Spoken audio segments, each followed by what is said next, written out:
শীত মানেই পিঠাপুলির উৎসব। আর আমরা বাঙালিরা এই শীতকালে পিঠা তৈরি করব না, তা কি কখনো হতে পারে? তাই আজকে আমি চুষি পিঠার রেসিপি নিয়ে হাজির হয়ে গেছি। নমস্কার বন্ধুরা, আমি সবিতা। ভিলফুড কিচেনে আবারও একবার সবাইকে স্বাগত। আজ আমি তোমাদের চালের গুঁড়ি করার ঝামেলা ছাড়াই সুজি দিয়ে ভীষণই মজাদার সুস্বাদু চুষি পিঠার রেসিপি তোমাদের সামনে শেয়ার করব। অনেকেই আছো চুষি পিঠা তৈরি করতে চাও না, মনে করো ভীষণই ঝামেলার কাজ। তবে আজ আমি একদম সহজ পদ্ধতিতে এই পিঠা তৈরি করে দেখাবো। আজকের পর তোমাদের আর ঝামেলার মনেই হবে না। আশা করছি আমার আজকের রেসিপিটি তোমাদের ভালো লাগবে। তাহলে চলো রেসিপিটি শুরু করি। তো এই রেসিপিটি বানানোর জন্য প্রথমে আমি একটা চিনি শিরা তৈরি করে নেব।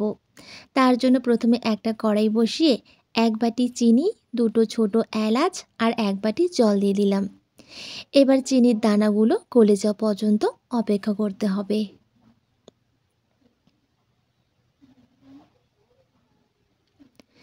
তো চিনির দানাগুলো আমার খুব সুন্দরভাবে গলে গেছে। আর এই চিনি শিরাটাকে কিন্তু জাল করে ঘন করে নেওয়ার কোনো দরকার নেই। চিনির দানাগুলো গলে গেলেই কিন্তু চিনি শিরাটা তৈরি হয়ে যাবে।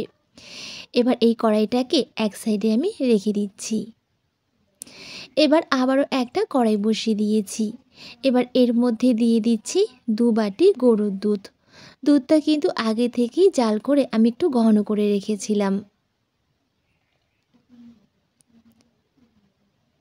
এবার এর মধ্যে দিয়ে দিচ্ছি সামান্য একটু নুন।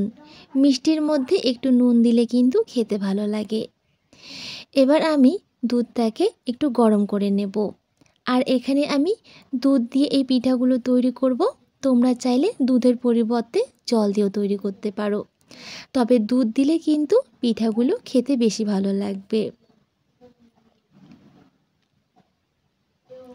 তো দুধটা আমার খুব সুন্দরভাবে গরম হয়ে গেছে। এবার যেই বাটির মাপ করে 2 বাটি আমি দুধ নিয়েছি, ঠিক সেই বাটিরই মাপ করে 1 বাটি আমি সুজি দিয়ে দিলাম এখানে। এবার আঁচটাকে একদমই লোতে রেখে সুজিটাকে 1 থেকে 2 মিনিটের মতো রান্না করে একটা ডোয়ের মতো করে নেব। আর সুজির মধ্যে যদি এরকম ডালা থেকে থাকে সেগুলোকে কিন্তু খুব ভালোভাবে ভেঙে দিতে হবে।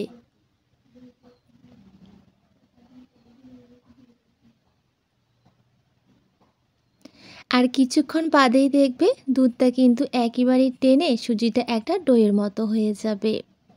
তো দেখো সুজিটা কিন্তু ঠিক এরকম একটা ডোয়ের মতো হয়ে গেছে। এই পর্যায়ে এই ডোটাকে আমি একটা থালার মধ্যে নামিয়ে নিচ্ছি। এবার এই ডোটাকে হালকা একটু ঠান্ডা করে নেব। তবে একেবারেই কিন্তু পুরোপুরি ঠান্ডা করা যাবে না। তো সুজির ডোটা আমার ঠান্ডা হয়ে গেছে। এই পর্যায়ে দিয়ে দিচ্ছি সামান্য একটু ঘি। ঘি দিলে কিন্তু পিঠাগুলো খেতে ভালো লাগবে আর মাখার সময় কিন্তু হাতের মধ্যে লেগেও যাবে না। এবার খুব ভালোভাবে মেখে একটা সফট ডো তৈরি করে নেব। আর এখানে ডোটাকে তোমরা যত ভালোভাবে মেখে নেবে এই পিঠাগুলো কিন্তু ততটাই ভালো হবে। তাই একটু সময় ধরে ডোটাকে কিন্তু এবার আমি মেখে নেব।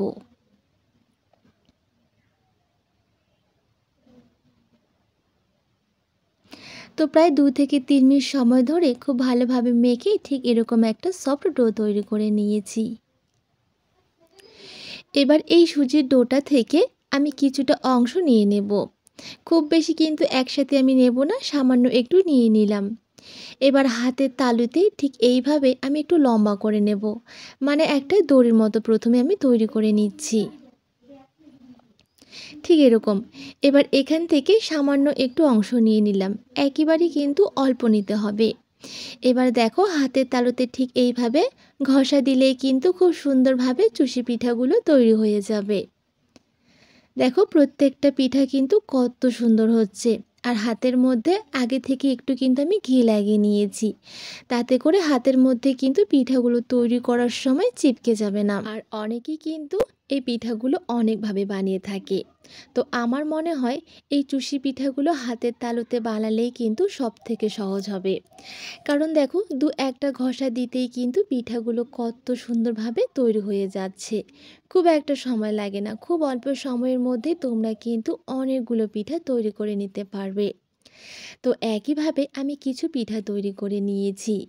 এবার ওপর থেকে দিয়ে দিতে হবে চালের গুঁড়ো ছড়িয়ে। সামান্য একটু চালের গুঁড়ো আমি ছড়িয়ে দিচ্ছি, এতে করে একটার সাথে আরেকটার গায়ে লেগে যাবে না। ঠিক অল্প অল্প করে চুষি পিঠা তৈরি করতে হবে আর ওপর থেকে চালের গুঁড়ো ছড়িয়ে দিতে হবে। তো একইভাবে সমস্ত পিঠাগুলোকে আমি তৈরি করে নিয়েছি। আর এই পিঠাগুলো তৈরি করতে আমার মোট সময় লেগেছে ৮ মিনিট। দেখো বন্ধুরা, ৮ মিনিটের মধ্যেই কিন্তু আমি এক থালা চুষি পিঠা তৈরি করে নিয়েছি। আর কত সুন্দর হয়েছে, একটার সাথে কিন্তু আরেকটার গায়ে লেগেও যায়নি। এবার এই পিঠাগুলোকে আমি ভেজে নেব। তার জন্য একটা কড়াইয়ের মধ্যে কিছুটা তেল খুব ভালো করে গরম করে কিছুটা পিঠা আমি দিয়ে দিলাম। একসাথে কিন্তু অনেকগুলো দেওয়া যাবে না, তাতে করে কিন্তু ভেঙে যেতে পারে। আর অবশ্যই কিন্তু তেলটাকে খুব ভালো করে গরম করে নিতে হবে। তেলটা যদি হালকা গরম থাকে সেক্ষেত্রে পিঠাগুলো কিন্তু দেওয়ার সঙ্গে সঙ্গে ভেঙে যাবে। এবার উল্টে পাল্টে 2 থেকে 3 মিনিটের মতো পিঠাগুলোকে আমি ভেজে নেব। তো পিঠাগুলো আমার ভাজা হয়ে গেছে। আমি কিন্তু একদমই কালার করে ভাজবো না, ঠিক এরকম একটু সাদা থাকতে থাকতেই পিঠাগুলোকে আমি তুলে নেব। আর পিঠাগুলো খুবই সুন্দর হয়েছে, দেখো একটাও কিন্তু পিঠা ভেঙে যায়নি, প্রত্যেকটাই কিন্তু ভীষণ সুন্দর হয়েছে। তো একইভাবে আমি সমস্ত পিঠাগুলোকে এবার ভেজে নেব।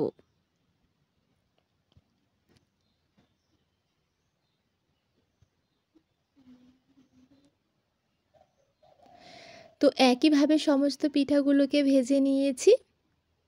আর পিঠাগুলো দেখো কত সুন্দর হয়েছে।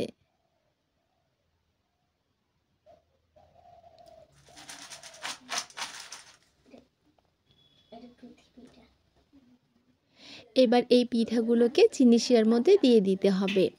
তো চিনি শিরাটা আমার হালকা একটু ঠান্ডা হয়ে গেছে, তাই অল্প একটু গরম করে নিলাম, মানে কুসুম গরম করতে হবে। তারপরে এই পিঠাগুলোকে এই শিরার মধ্যে দিয়ে দিচ্ছি। এবার শিরার মধ্যে দিয়ে একেবারে হালকা হাতে একটু নেড়ে চেড়ে নেব, মানে খুব ভালোভাবে পিঠার গায়ে চিনি শিরাটাকে লাগিয়ে নিতে হবে। খুব ভালোভাবে লাগিয়ে নেওয়া হয়ে গেলে এবার এটাকে ঢাকা দিয়ে 10 মিনিটের জন্য রেখে দেব। এতে করে খুব সুন্দরভাবে চিনি শিরাটা পিঠার মধ্যে ঢুকে যাবে।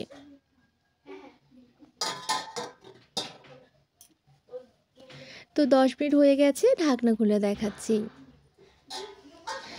দেখো বন্ধুরা কত সুন্দর হয়েছে পিঠাগুলো, আর অনেকটা কিন্তু ফুলেও উঠেছে এই রেস্টে রাখার কারণে। এবার একটা থালার মধ্যে আমি নিয়ে নিচ্ছি। দেখতেই পাচ্ছ কতটা লোভনীয় হয়েছে, আর একটা পিঠাও কিন্তু ভেঙে যায়নি, প্রত্যেকটা পিঠাই কিন্তু ভীষণ সুন্দর হয়েছে।